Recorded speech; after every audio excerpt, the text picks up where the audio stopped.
इस बजट का अगर सबसे ज़्यादा लाभ किसी एक राज्य को मिलेगा तो उसका नाम बिहार है, क्योंकि बिहार एक गरीब और पिछड़ा राज्य है। उदाहरण के लिए 80 लाख घर बनेंगे पीएम आवास योजना के तहत।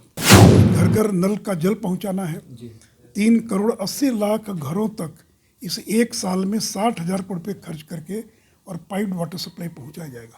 25,000 किलोमीटर नए नेशनल हाईवे का निर्माण होना है। बाकी राज्यों में तो एनएच का निर्माण बड़ी मात्रा में हो चुका है। बिहार में भी बड़ी मात्रा संख्या में किसान हैं जिनको इसका लाभ मिल रहा है। उसके लिए बजट में 60,000 करोड़ का प्रावधान है। मनरेगा, उसके लिए भी 60,000 करोड़ का प्रावधान है। मनरेगा जैसी योजना का भी सबसे ज़्यादा लाभ बिहार को मिलेगा। तो करीब 1 करोड़ 63 लाख किसानों को और 2,37,000 करोड़ धान और गेहूं की खरीद का पैसा उनको मिलेगा। नमस्कार, आप देख रहे हैं लाइव सिटीज़। मैं हूं आपके साथ सौरभ राज। देश का आम बजट साल 2022-23 का आ गया है। मेरे साथ बिहार के पूर्व उप मुख्यमंत्री सुशील कुमार मोदी। इनसे जानेंगे कि इस बजट से बिहार को क्या कुछ मिला है, बिहार को कितना कुछ मिलेगा इस साल। सर, आम बजट आ गया है, कैसे देखते हैं और इस बजट में बिहार के लिए क्या क्या विशेष है? देखिए, केंद्रीय बजट में किसी राज्य के लिए विशेष नहीं होता है। ये केंद्रीय बजट है, पूरे देश के लिए। ये कोई आंध्र के लिए इसमें कुछ हो, महाराष्ट्र के लिए अलग हो, बिहार के लिए हो, तो अलग अलग कुछ नहीं होता। लेकिन इस बजट का अगर सबसे ज़्यादा लाभ किसी एक राज्य को मिलेगा तो उसका नाम बिहार है, क्योंकि बिहार एक गरीब और पिछड़ा राज्य है। उदाहरण के लिए 80 लाख घर बनेंगे पीएम आवास योजना के तहत, जिस पर 48,000 करोड़ रुपये खर्च होंगे। तो ये गरीबों के घर कोई पंजाब और हरियाणा में तो नहीं बनने वाले, वहाँ तो किसी को मकान की जरूरत ही नहीं, सबके पास घर है। तो इसका लाभ तो बिहार को मिलेगा। सबसे ज़्यादा पीएम आवास योजना में अगर घर बन रहे हैं तो बिहार के अंदर बन रहे हैं। उसी प्रकार जो घर घर नल का जल पहुंचाना है, 3 करोड़ 80 लाख घरों तक इस एक साल में 60,000 करोड़ रुपये खर्च करके और पाइप्ड वाटर सप्लाई पहुंचाया जाएगा। यद्यपि बिहार के अंदर लगभग सभी घरों में और नल का जल पहुंचाया जा चुका है, लेकिन जो गरीब और पिछड़े राज्य हैं उन्हीं को इसका लाभ मिलेगा। 25,000 किलोमीटर नए नेशनल हाईवे का निर्माण होना है। बाकी राज्यों में तो एनएच का निर्माण बड़ी मात्रा में हो चुका है, तो इसका भी लाभ बिहार को मिलेगा। तो कहने का मतलब है कि ये जो तमाम जो विकास का जो काम है, 1.5 लाख पोस्ट ऑफिस को और कोर बैंकिंग में परिवर्तित किया जाएगा। यानी जो पोस्ट ऑफिस है एक प्रकार से बैंक के समान काम करने लग जाएंगे। तो इसका लाभ किसको मिलेगा? बिहार जैसे राज्य को मिलेगा जहाँ बैंक की शाखाएँ जो हैं बहुत कम हैं। फिर धान और गेहूँ की खरीद है, तो करीब 1 करोड़ 63 लाख किसानों को और 2,37,000 करोड़ धान और गेहूं की खरीद का पैसा उनको मिलेगा। तो बिहार के अंदर इस बार 30 लाख मैट्रिक टन धान की खरीद हो चुकी है, तो अगर किसानों को उसका लाभ मिलेगा।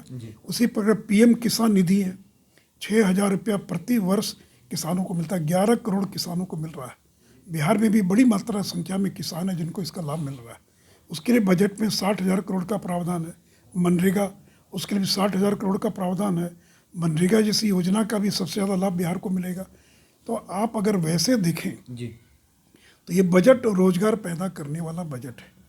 और एक स्कीम है PLI scheme, production linked incentive scheme, जो 14 क्षेत्रों में उसको क्रियान्वित किया जा रहा है। 60 लाख रोजगार पैदा होंगे।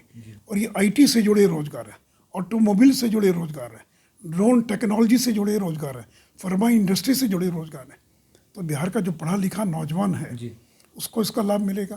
तो इसलिए कुल मिलाकर ये जो बजट है समाज के सभी वर्गों को ध्यान में रख के इस बजट को बनाएगा। और मुझे खुशी है कि बिहार के मुख्यमंत्री श्री नीतीश कुमार ने इस बजट का स्वागत किया है। उनकी पार्टी के और लोग क्या बोलते हैं देखिए, उसका कोई महत्व नहीं है।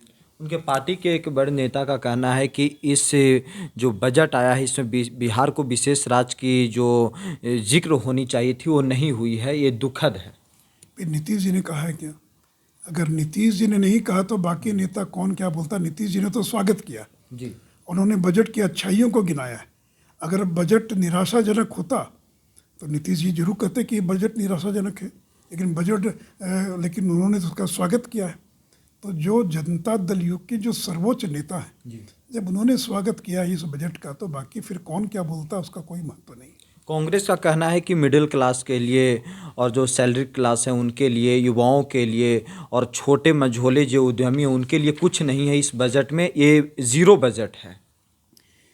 देखिए, जो micro small and medium enterprises है, नहीं, जो लघु उद्योग वाले लोग हैं, सूक्ष्म उद्योग वाले, जो उनके लिए कोरोना काल में एक स्कीम लागू की गई थी, ECLGS, emergency credit line guarantee scheme.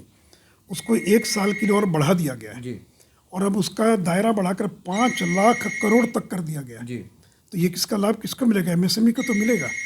ये कांग्रेस के लोग कुछ पढ़ते तो है नहीं, तो micro small and medium enterprises को सर्वाधिक लाभ मिलेगा, क्योंकि जो ECLGS जो स्कीम है, इसके दायरे को बढ़ाकर 5 लाख करोड़ तक बढ़ा दिया गया है। इसलिए कहना गलत होगा कि जो लघु और सूक्ष्म उद्योग और व्यापार से जुड़े लोग हैं, इनको इसका लाभ नहीं मिलेगा। चलिए, शुक्रिया सर, थैंक यू।